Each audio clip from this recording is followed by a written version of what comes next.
അതുകൊണ്ടാണല്ലോ ഏതാനും ചില മാസങ്ങൾക്ക് മുൻപ് വിദേശത്ത് ജോലി ചെയ്യുന്ന ഒരു വാപ്പാന്റെ രണ്ടാൺമക്കൾ ഈ ലോകത്ത് ജോലി ചെയ്ത് കുടുംബത്തോടൊപ്പം സന്തോഷത്തോടെ ജീവിക്കുന്ന വാപ്പയും രണ്ടാൺമക്കളും മക്കളുടെ തീരുമാനപ്രകാരം കോഴിക്കോട് ജില്ലയിലെ മാത്തോട്ടത്ത് കുണ്ടായിത്തോട് റോഡിന്റെ അരികിൽ 3 സെന്റ് സ്ഥലം വാങ്ങുകയും മക്കളുടെ പ്ലാൻ അനുസരിച്ച് വാപ്പാന്റെ പൂതിക്കനുസരിച്ച് സുന്ദരമായൊരു ഭവനം ആ സ്ഥാനത്ത് വാപ്പ കെട്ടിക്കൊടുക്കുകയും ചെയ്തു. മൂത്തവന്റെ കല്യാണത്തോടുകൂടി ഒരുപാട് സ്വപ്നങ്ങളുമായി ആ മണ്ണിലേക്ക് കയറിക്കൂടാമെന്ന് ചിന്തിച്ച ആ വാപ്പയുടെ സ്വപ്നങ്ങളെ, ആ ചിന്തകളെ നിഷ്കരുണം ഭേദിച്ചുകൊണ്ട് 2 മക്കളും വിദേശത്തിന്റെ മണ്ണിൽ ജീവൻ പൊലിഞ്ഞ് അവസാനം ചേതനയേറ്റ മക്കളുടെ മയ്യത്തുമായി നാട്ടിലെത്തി കയറിക്കൂടാത്ത വീട്ടിന്റെ ഉമ്മറത്ത് ആ മക്കളെ വെച്ച് വിതുമ്പിക്കൊണ്ടിരിക്കുമ്പോ, എന്റെ പൊന്നു മനുഷ്യരെ, പൂ പോലത്തെ 2 മക്കൾ കൺമുൻപിൽ മരിച്ചു കിടക്കുമ്പോ പിന്നെ ഏത് വാപ്പാക്ക സ്വപ്നം കാണാൻ സാധിക്കുക? സ്വപ്നം കാണുന്നത് പോയി ആ കാണാൻ കാരണക്കാരായ മക്കളെ പോലും തിരിച്ചു നൽകാത്ത രൂപത്തിൽ റബ്ബിന്റെ പരീക്ഷണം വരുന്നുണ്ടെങ്കിൽ ആ രൂപങ്ങളിൽ അള്ളാഹുവിനെ നമ്മൾ ഭയപ്പെടണം, മാറാൻ നമ്മൾ തയ്യാറാവണം. കാരണം റബ്ബിന്റെ തീരുമാനം നമുക്ക് പ്രതികൂലമായാൽ പിന്നെ നമ്മളെ സ്വത്ത് മതിയാകില്ല, നമ്മളെ പണവും പവറും മതിയാകില്ല, തറവാടിന്റെ വലുപ്പവും കൈക്കരുത്തുണ്ടെന്ന് അഭിമാനിക്കുന്ന സംഘബലവും അംഗബലവും നമുക്ക് മതിയാവില്ല. കാരണം ഇതിനേക്കാളേറെ അംഗബലവും സംഘബലവും സാമ്പത്തിക അഭിവൃദ്ധിയും സ്ഥാനങ്ങളും ഉണ്ടായിരുന്ന അബൂലഹബിനെ റബ്ബ് ഓർമ്മപ്പെടുത്തിയിട്ടുണ്ട്.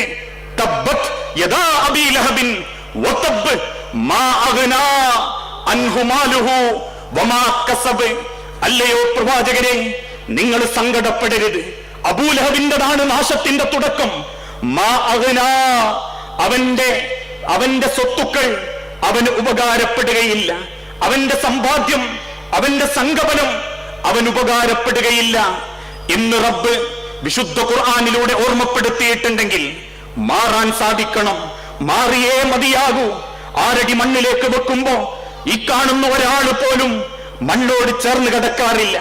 6 അടി മണ്ണിലേക്ക് വെച്ച് സ്ലേവിട്ട് മണ്ണിട്ട് മൂടി നമ്മൾ ജീവിച്ചു തീർത്തു എന്ന് അവകാശപ്പെടുന്ന സ്വന്തം ജീവൻ ഈ ഭൂലോകത്ത് നിന്ന് തിരിച്ചു പോകുമ്പോ ആർക്ക് വേണ്ടി കഷ്ടപ്പെട്ടോ ആ കഷ്ടപ്പെട്ടവരിൽ ഒരാൾ പോലും 6 അടി മണ്ണിൽ കൂടെ കിടക്കാനുണ്ടാവാറില്ല. എല്ലാവർക്കും ചെയ്തു തരാനുള്ളത് ഒരേ ഒരു കാര്യം മാത്രം, ഏറ്റവും ഭംഗിയായ ഒരു യാത്രയയപ്പ്. ആ യാത്രയയപ്പ് ഒരുപാട് നടത്തിയവരാ നമ്മൾ, ഒരുപാട് മയ്യത്തിനെ തോളിലെടുത്തവരാ നമ്മൾ. വാപ്പാന്റെ മയ്യത്ത്, ഉമ്മാന്റെ മയ്യത്ത്, മക്കളുടെ മയ്യത്ത്, കുടുംബത്തിന്റെ മയ്യത്ത്, രക്ഷിതാക്കളുടെ മയ്യത്ത്, അങ്ങനെ സങ്കടം പേറുക ഒരുപാട് മയ്യത്തുകളുമായി 6 അടി മണ്ണിലേക്ക് വെച്ച് സ്ലേവിട്ട് മണ്ണിട്ട് മൂടി 3 പിടി മണ്ണ് വാരിയിട്ട് യാത്രയാക്കിയ എത്രയെത്ര മയ്യത്തുകൾ.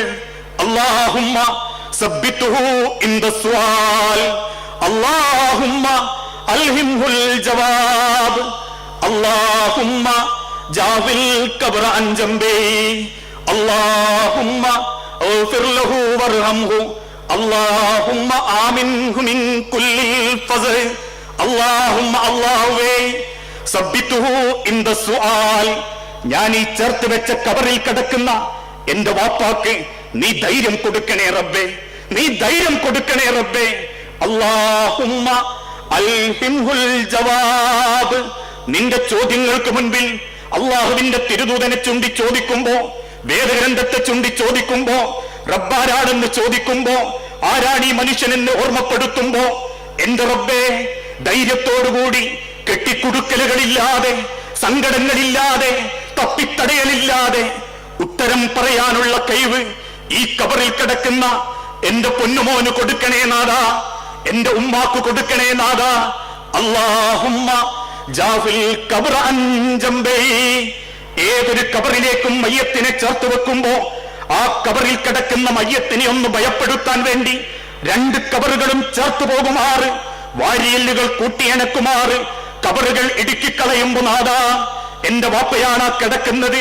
ജീവിതത്തിന്റെ 10-60 കൊല്ലം പ്രവാസിയായി ജീവിച്ച മനുഷ്യൻ, എനിക്ക് വേണ്ടി പലതും സമ്പാദിച്ച മനുഷ്യൻ, എനിക്ക് വേണ്ടി കണ്ണുനീരൊലിപ്പിച്ച് പ്രാർത്ഥിച്ച ഉമ്മ, എന്നെ പൊന്നുപോലെ പരിപാലിച്ച എന്റെ ഉമ്മ, സ്നേഹിച്ചു മതിവരാത്ത വാപ്പ, സ്നേഹിച്ചു പൂതി തീരാത്ത മക്കൾ, കരളിനെ പോലെ ചേർത്ത് വെച്ച ഭാര്യ, പ്രാണന തുല്യം കരളിനെ പോലെ പൊതിഞ്ഞു നടന്ന ഭർത്താവ്. അതുകൊണ്ട് നാഥാ, അവർക്ക് ആ ബേജാറ് നീ കൊടുക്കരുതേ.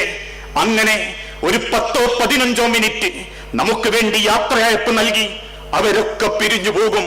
പിന്നെ ആരും കൂടെ ഉണ്ടാകില്ല. പിന്നീട് നമ്മൾ ഒറ്റക്ക. റബ്ബിനെ കണ്ടുമുട്ടുന്ന ഖിയാമത്ത് നാൾ വരെ ഞാനും നിങ്ങളും കബറിലൊറ്റക്ക. അതുകൊണ്ട് സ്വയം മാറിയാലേ രക്ഷപ്പെടൂ, ഞാൻ തിരുത്തിയാലേ രക്ഷപ്പെടൂ. ആ മാറ്റമാണ് വിശുദ്ധ ഖുർആനിലൂടെ അള്ളാഹുവിന്റെ തിരുദൂതൻ ഓർമ്മപ്പെടുത്തിയതും. ഓരോ രംഗത്തും വ്യക്തമായ മാറ്റമുണ്ടാകണം, യാന്ത്രികമായ മാറ്റങ്ങളല്ല. അത് വിശ്വാസത്തിലാണെങ്കിലും സംസ്കാരത്തിലാണെങ്കിലും സാമ്പത്തിക രംഗത്താണെങ്കിലും ധൈര്യത്തോടെയുള്ള ഞാൻ മാറും എന്ന് തീരുമാനിക്കാനുള്ള ചങ്കൂറ്റം.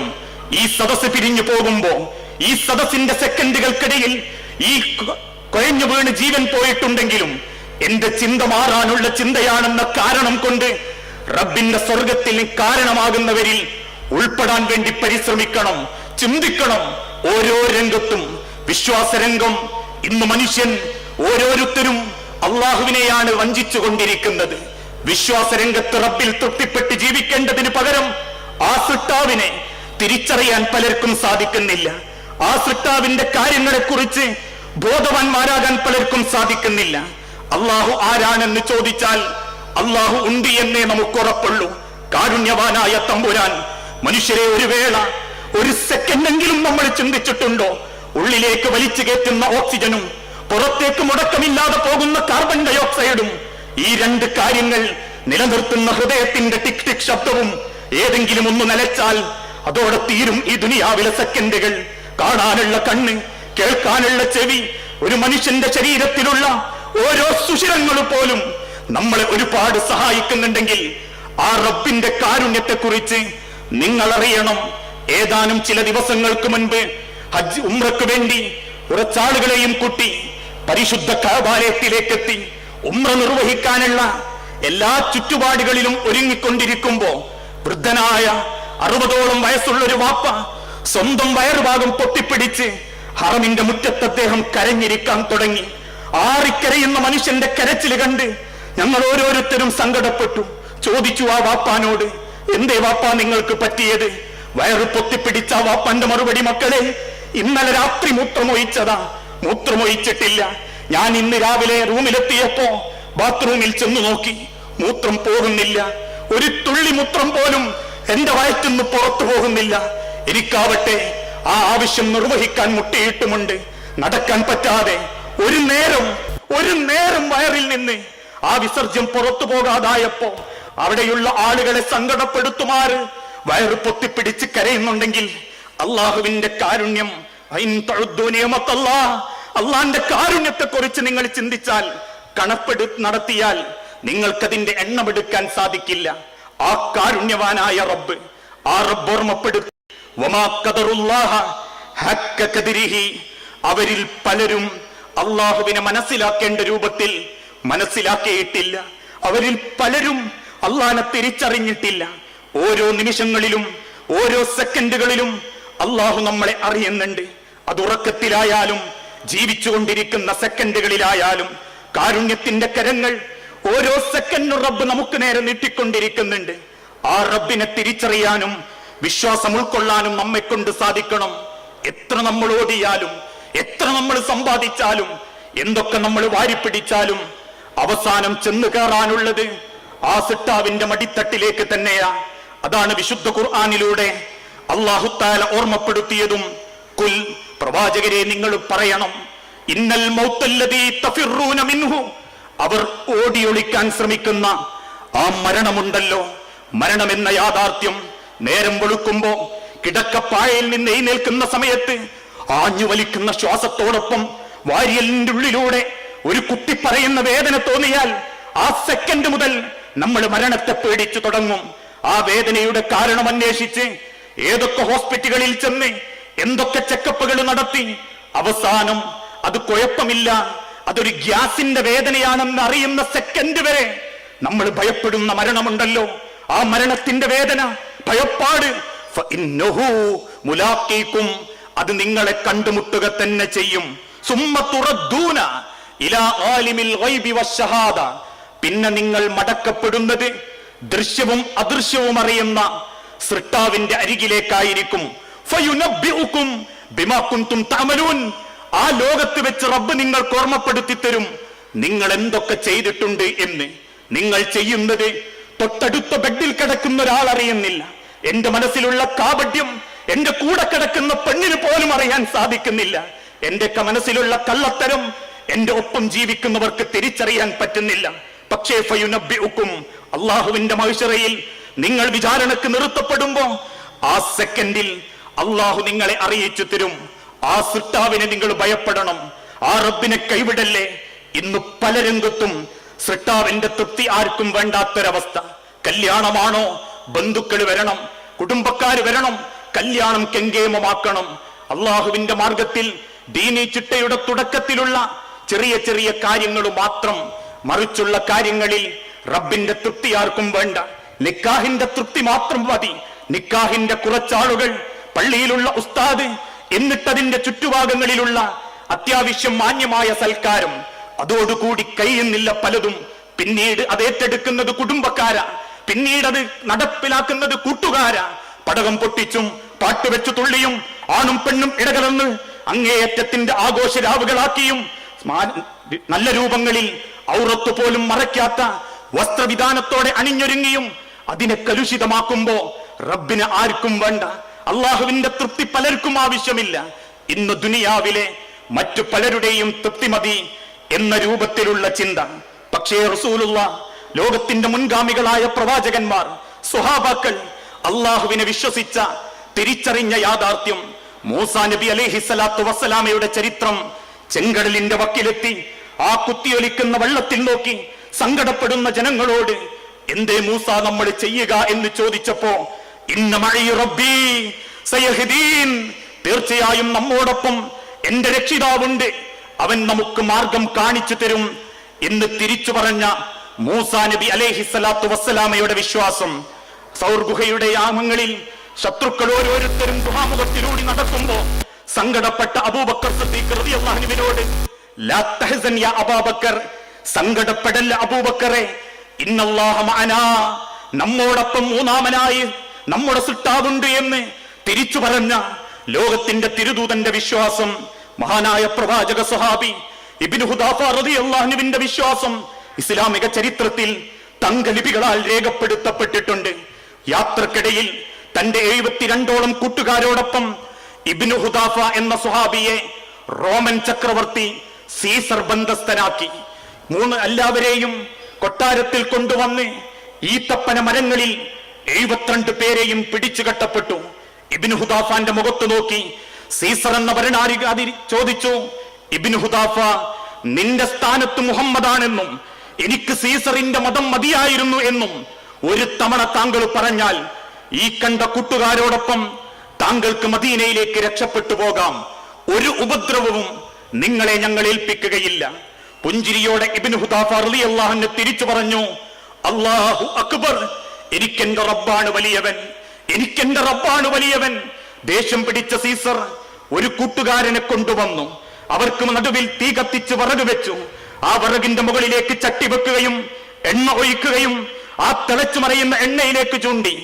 വീണ്ടും ഇബ്നു ഹുദാഫ റളിയല്ലാഹു അൻഹുവിനോട് സീസർ ഭരണാധികാരി ചോദിച്ചു, പറ ഇബ്നു ഹുദാഫ, ഈ സ്ഥാനത്ത് മുഹമ്മദും എനിക്ക് സീസറിന്റെ മതവും മതിയായിരുന്നു എന്ന് താങ്കൾ പറഞ്ഞാൽ താങ്കൾക്ക് രക്ഷപ്പെടാം.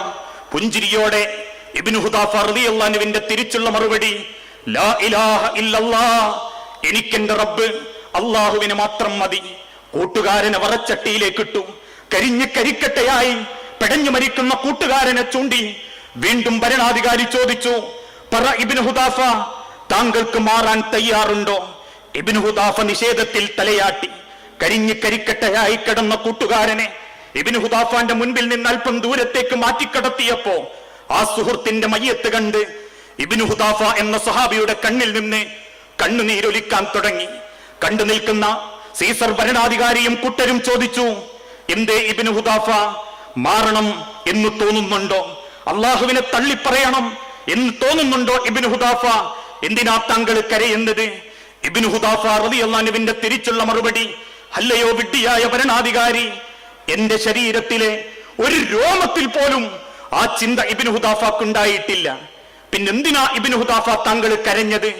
കരിഞ്ഞ് കരിക്കട്ടയായി കിടക്കുന്ന കൂട്ടുകാരനെ നോക്കി ഇബ്നു ഹുദാഫ റളിയല്ലാഹു അൻഹു തിരിച്ചു പറഞ്ഞ മറുപടി, എന്നോടൊപ്പം യാത്ര ചെയ്ത എന്റെ പ്രിയപ്പെട്ട കൂട്ടുകാരൻ, എന്നോടൊപ്പം കച്ചവടത്തിൽ പങ്കെടുത്ത എന്റെ പ്രിയപ്പെട്ട കൂട്ടുകാരൻ, എന്നോടൊപ്പം കുടുംബം കാണാൻ വേണ്ടി എന്നോടൊപ്പം യാത്ര ചെയ്ത കൂട്ടുകാരൻ, ആ കൂട്ടുകാരനെ നീ കൊന്ന കാഴ്ച ഞാൻ കണ്ടു സീസർ. നിനക്കവനെ ഒരിക്കലല്ലേ കൊല്ലാൻ പറ്റിയിട്ടുള്ളൂ. എന്നെ കൊല്ലണം എന്ന് താങ്കൾ തീരുമാനിച്ചാലും ഒരിക്കലല്ലേ സീസർ നിങ്ങൾക്ക് എന്നെ കൊല്ലാൻ പറ്റൂ. ഞാൻ ആഗ്രഹിച്ചു പോയി. എന്റെ ശരീരത്തിലെ രോമങ്ങൾക്കത്ര എനിക്കെങ്ങാനും ശരീരമുണ്ടായിരുന്നെങ്കിൽ ആ ഓരോ ശരീരത്തെയും ആ വറച്ചട്ടിയിലിട്ട് നീ കത്തിച്ചു കളയുമ്പോ അത്രയും ശരീരത്തിന്റെ കണക്ക് എനിക്കെന്റെ റബ്ബിനോട് പറയാൻ പറ്റുമായിരുന്നല്ലോ. ഇതൊരു ശരീരത്തിന്റെ കണക്കല്ലേ, എന്റെ കൂട്ടുകാരന് പോലും പറയാൻ പറ്റൂ എന്നാലോചിച്ചിട്ടാണ് എനിക്ക് സങ്കടം എന്ന് പറയുന്ന വിശ്വാസത്തിന്റെ മുൻപിൽ അത്ഭുതപ്പെട്ടു പോയ സീസർ ഭരണാധികാരി ചോദിച്ചു, ഇബ്നു ഹുദാഫ, അത്രക്ക് അല്ലാഹുവിൽ വിശ്വാസമുണ്ടെങ്കിൽ താങ്കൾക്ക് എന്റെ ശിരസിൽ ചുംബിച്ചാൽ നാട്ടിലേക്ക് രക്ഷപ്പെട്ടു പോകാം. ഇബ്നു ഹുദാഫ റളിയല്ലാഹു അൻഹു തിരിച്ചു ചോദിച്ചു, സീസർ ഭരണാധികാരി എന്നെ മാത്രം രക്ഷപ്പെടുത്തുന്നതിനാണോ തലയിൽ ചുംബിക്കാൻ പറഞ്ഞത്? സീസറിന്റെ മറുപടി, അതെ ഇബ്നു ഹുദാഫ, എങ്കിൽ ആ ചുംബനം ഞാൻ ആഗ്രഹിക്കുന്നില്ല. എന്നോടൊപ്പം യാത്ര ചെയ്യുന്ന എന്റെ 70 കൂട്ടുകാരെയും എന്നോടൊപ്പം പറഞ്ഞയക്കുമെങ്കിൽ നിന്റെ തലയിൽ ഞാൻ ചുംബിക്കാം സീസർ. ആ കരാറിന്റെ അടിസ്ഥാനത്തിൽ സീസറിന്റെ തലയിൽ ചുംബിക്കുകയും മദീനയിൽ ഇരിക്കുന്ന ലോകത്തിന്റെ തിരുദൂതൻ ആ വിവരമറിഞ്ഞ സെക്കൻഡിൽ ആകാശത്തേക്ക് കൈയുയർത്തി സങ്കടത്തോടെ കൂടി പറഞ്ഞൊരു വാക്കുണ്ട്, ഇബ്നു ഹുദാഫ, താങ്കളുടെ രോമങ്ങൾക്ക് പോലും ഞാൻ അല്ലാഹുവിലുള്ള ഈമാൻ കാണുന്നു. ആ വിശ്വാസം എന്തേ മുഅ്മിനീങ്ങളെ നമുക്ക് നേടാൻ പറ്റാതായി പോയി. ഇക്കണ്ട അനുഗ്രഹങ്ങളുടെ അത്രയൊന്നും അനുഗ്രഹങ്ങളില്ലാത്ത സഹാബത്ത്, അബൂ ത്വാലിബിന്റെ തായ്വരയിൽ പച്ചലയും പച്ചവെള്ളവും കുടിച്ച് ആടുകൾ കാഷ്ടിക്കുന്നത് പോലെ കാഷ്ടിച്ച് ജീവിച്ച സഹാബത്ത്, ചുട്ടുവൈത്തമണലാരണ്യത്തിൽ മലർത്തിക്കടത്തി നെഞ്ചത്ത് വലിയ പാറക്കല്ലുകൾ വെച്ച് ചാട്ടവാറുകളെ കൊണ്ട് തല്ലുകിട്ടിയ സഹാബത്ത്, വെള്ളത്തിൽ പിടിച്ചു ശ്വാസം മുട്ടിച്ച് മുകളിലേക്ക് ഉയർത്തുമ്പോ ആഞ്ഞുവലിക്കുന്ന ശ്വാസത്തോടൊപ്പം ലാ ഇലാഹ ഇല്ലല്ലാഹ് എന്ന് പ്രഖ്യാപിച്ച സഹാബത്ത്, അവർ ഉൾക്കൊണ്ട വിശ്വാസം, അവര് നേടിയെടുത്ത വിശ്വാസം, ആ റബ്ബിലുള്ള വിശ്വാസം എന്തേ മനസ്സിൽ ഹൃദയത്തിൽ നമുക്ക് വിശ്വാസത്തിന്റെ ദൃഢത പ്രകടിപ്പിക്കാൻ സാധിക്കാതായി പോയി. ഒരാട്ടിടയന്റെ വിശ്വാസം പോലും നമുക്ക് നേടാൻ പറ്റാതായി പോകുന്നുണ്ടെങ്കിൽ മാറണം നമ്മളുടെ ഹൃദയം, നമ്മളുടെ ചിന്തകൾ. അതുകൊണ്ടാണല്ലോ ആട്ടിടയനായ കുട്ടിയോട് ഒരാടിനെ നമുക്ക് അറുത്തു പാകം ചെയ്യാം. യജമാനൻ ചോദിക്കുമ്പോ അതിനെ ചെന്നായ പിടിച്ചെന്നോ ഞാനും ഇപ്പോഴാ അത് ശ്രദ്ധിക്കുന്നതെന്ന് പറഞ്ഞും താങ്കൾക്ക് രക്ഷപ്പെടാമെന്ന് ഉമർ ഇബ്നുൽ ഖത്താബ് ഓർമ്മപ്പെടുത്തിയപ്പോ ഉമർ റളിയല്ലാഹു അൻഹുവിന്റെ മുഖത്തേക്ക് നോക്കി, ശരിയാണ് താങ്കൾ ആ പറഞ്ഞത്, എനിക്കെന്റെ യജമാനനോട് കളവ് പറയാം. പക്ഷേ സഹോദര, അല്ലയോ പിതാവേ, എന്നെയും നിങ്ങളെയും സൃഷ്ടിച്ച ഈ ലോകത്തിന്റെ സൃഷ്ടാവിനോട്, അള്ളാഹുവിനോട് ഞാൻ എന്തു മറുപടി പറയുമെന്ന് ചോദിച്ച ഒരാട്ടിടയന്റെ വിശ്വാസം, ആ വിശ്വാസം പോലും വിശ്വാസം ഉൾക്കൊള്ളാൻ നമ്മളിൽ പലരെ കൊണ്ടും സാധിക്കുന്നില്ല. ഏത് രംഗത്തും അള്ളാഹുവിനെ നമ്മൾ കൈവിടും. റബ്ബിന്റെ തൃപ്തിയല്ല നമ്മൾ നോക്കുന്നത്, സമൂഹത്തിന്റെ തൃപ്തി, നാട്ടുകാരുടെ തൃപ്തി, ഭാര്യയുടെ തൃപ്തി, ഭർത്താവിന്റെ തൃപ്തി. മക്കളെയും കുട്ടി ഗാനമേളക്ക് പോകുമ്പോ, കുടുംബത്തെയും കുട്ടി സിനിമക്ക് പോകുമ്പോ വേണ്ടാത്ത തോന്നിവാസങ്ങൾ കേബിളുകളിലൂടെ തന്റെ ജീവിതത്തിലേക്ക് കൂട്ടിക്കൊണ്ടുവരുമ്പോ എല്ലാവരും പറയുന്നൊരു മറുപടിയുണ്ട്, എനിക്കതിൽ വലിയ താല്പര്യമൊന്നുമില്ല, കുടുംബത്തിന്റെ സന്തോഷല്ലേ നമ്മുടെ സന്തോഷം എന്ന് പറയുന്നുണ്ടെങ്കിൽ നമ്മളുടെ മാറ്റം വിശ്വാസ രംഗത്ത് തുടങ്ങണം. എന്റെ വിശ്വാസത്തിൽ ഒരാളെയും കൈകടത്താനും എന്റെ വിശ്വാസത്തിൽ കളങ്കമുണ്ടാക്കാനും ഞാൻ സമ്മതിക്കില്ല എന്ന വിശ്വാസത്തോടെ അടിയുറച്ച അള്ളാഹുവിലുള്ള വിശ്വാസം, അതോടൊപ്പം തന്നെ സാംസ്കാരിക രംഗത്ത് ഒരു മാറ്റം വന്നേ മതിയാകൂ. ഇന്ന് ഈ സമൂഹം നേരിട്ടുകൊണ്ടിരിക്കുന്ന ഏറ്റവും വലിയ വെല്ലുവിളി സംസ്കാര ശൂന്യതയാ. കുടുംബങ്ങളിൽ ആർക്കും ആരോടും പ്രത്യേകിച്ച് കമ്മിറ്റ്മെന്റുകളില്ല. കേൾക്കുന്ന വാർത്തകൾ സത്യമാകരുതേ എന്നേ നമ്മൾ പ്രാർത്ഥിക്കാറുള്ളൂ. മക്കളെ പീഡിപ്പിച്ച വാപ്പാര്, മക്കളാൽ ഗർഭം ധരിക്കപ്പെട്ട ഉമ്മമാര്, മകളെ കൂട്ടിക്കൊടുക്കുന്ന വാപ്പാര്, ഓരോ കഥകൾ കേൾക്കുമ്പോഴും മനുഷ്യനെ മൃഗത്തോട് പോലും ഉപമിക്കാൻ പറ്റാത്തത്ര വൃത്തികെട്ട സംസ്കാര ശൂന്യതയുടെ വ്യത്യസ്തമായ കഥകൾ ഈ സമൂഹം നമ്മളെ ഓർമ്മപ്പെടുത്തി തന്നു.